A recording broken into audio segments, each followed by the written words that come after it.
If you're studying computer networking, then you know you'll be required to understand subnetting and how to create IP addressing schemes and convert subnets and work out hosts, ranges, etc.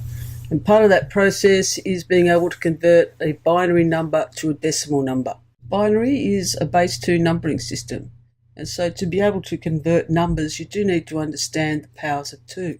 So if we looked at the values of these numbers, 2 to the power 0 is 0, 2 to the power 1 is 1, 2 to the power 2 is 4. And so you're looking at here doubling numbers. 2 times 2 equals 4. 2 to the power 3 is 8. So 2 times 2 times 2. 2 times 2 is 4, times 2 is 8. So that's how you work it out. And you're simply doubling numbers. So 16, 32, 64, 128. You keep going. 256, 5112. So 256, 5112, 1024, 2048, 4096. So in subnetting, this is the basic maths that you need, being able to work out powers of 2 and then basic addition, subtraction, multiplication, division. This, in effect, is your byte. That's the byte positions. This is the values of a byte. So if I was to put a number into a binary number into this byte, anything with a 1 in it is on, if you like. So you simply have to take the values, so there's a 32 and 128, and add them together. So this binary number here has a decimal value of 160. So let's look a little bit more at some examples. So here's a binary number. Now how do you convert that to decimal? You look at the place values of each of the ones. So wherever there's a 1, you look at the place value and you note that down. So everywhere there's a 1, we're going to write the place value. And then you add them up. So you've got 96 plus 4 is 100 plus 1 is 101. Right, here's another example. Everywhere there's a 1, we add that value. So 128 plus 32 plus 16 plus 8 plus 2. Add the decimal numbers up. So I've got 160. 128 plus 132 is 160 plus 26. 26, 186. How quickly you do these conversions depends on your maths ability. I'm not able to take those numbers, 128 plus 32 plus 16 plus 8 plus 2, and add them up in my head straight away. I have to write them all down. And in my experience in subnetting, that often that's not a bad thing to do, because you can be adding up in your head and simply be out 1 or 2 numbers because you've made simple mistakes. So your maths ability will determine how you convert these. I'm just doing it the way I know how, without using a calculator, by the way. You have to be able to do this process without using a calculator, with pen and paper, or if you're lucky enough to have a good maths brain, in your head. Right, third example. So wherever there's a 1, you look at the values. So I've got 16, 8, 4, and 1. So 16 and 8 is 24, plus 4, 28, plus 1, 29. So that converts to 29. The smaller the numbers, the easier my maths is. Right, another example. And as you get quicker at it, there's no need to keep writing the numbers down underneath. So I don't need to really do this anymore. I can simply look at the numbers. So I can say there's a 1 and a 1 and a 1, so I'll add those up. So 128 plus 64 plus 32 is 224. And the more subnetting you do, the easier you will learn the subnet mask values, which are essentially what this is. It could be a subnet mask. We've got 1 here, so it's 225. The last example. So I've got a 128 and a 32, which I know is 160. Then an 8 and a 2, so it's 10.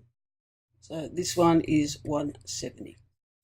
So if you're confronted with a binary stream like this, and we know it's an IP address because it's got the little dots here. So each one of those is an octet. And this is how the router sees an IP address. And to convert that, eventually you're going to sort of know what the bit values are. So by looking at the first two ones, I know that's 192. But until you're at that stage, you have to use a little bit of scratch paper and just write down the numbers. So the first two are ones, and that's 192.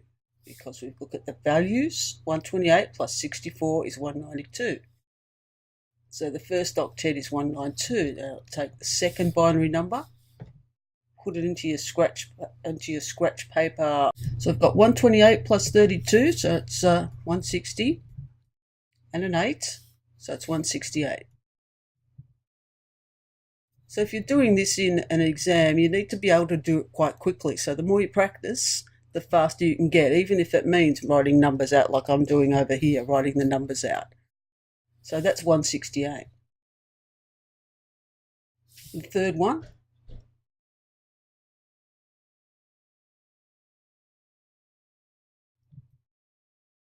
(32) and 8 is a 40. Third octet is 40. And in the last one, there's only a 1 in that third last bit, so you look at it that way, you can see it's a 4. But to be sure, just write them all down into your byte so you don't make a mistake. That one's a 4. So that IP address from binary is 192.168.40.4.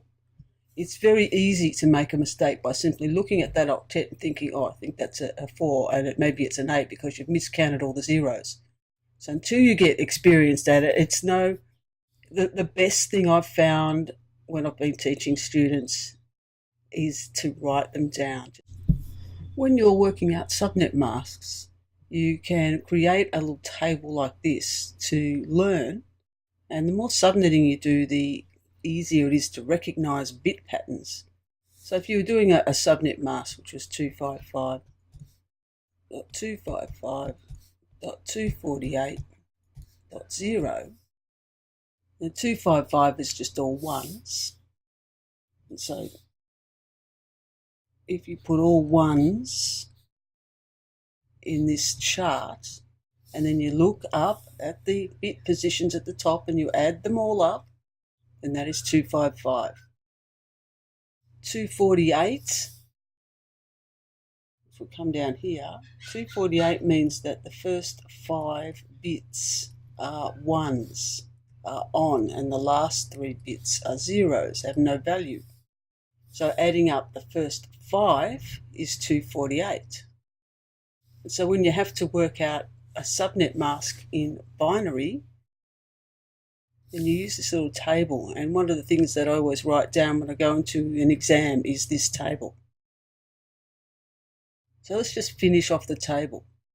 So if you had a 128 value, which means your first bit is on and the rest of them are zeros, no value. 192 means the first 2 bits are on. And as you start seeing binary addresses, you start to recognize bit patterns.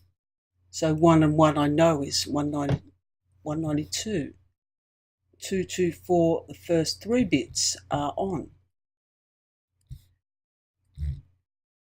And the rest are zeros. 240, the first 4 bits on. The rest are zeros. 252, first 6, and 254, first 7. And you can start to see a pattern there as well as we go up. See that diagonal line? As we go up a bit, these are the subnet mask values. So how might you use a table like this? If I had an IP address such as 192.168.10 .0, and I'm trying to subnet that address, and I need to borrow 4 bits from the last octet, from the host octet, and then come up with a new subnet mask. The first 3 octets are all networks, so the first 3 octets will be 255.255.255. In the 4th octet, I want to borrow 4 bits from the host octet, so I can look down here at 4. I'm borrowing 4. They're going to become network bits, so my subnet mask will be 240. The topic of this video is not to actually teach you subnetting, but that's how you would use a binary table to help you with your subnetting. So learning this table becomes very important. Understanding how we got those numbers is very important. I do have another video on how to convert from decimal to binary, so look in the description for that video. That's all for this video.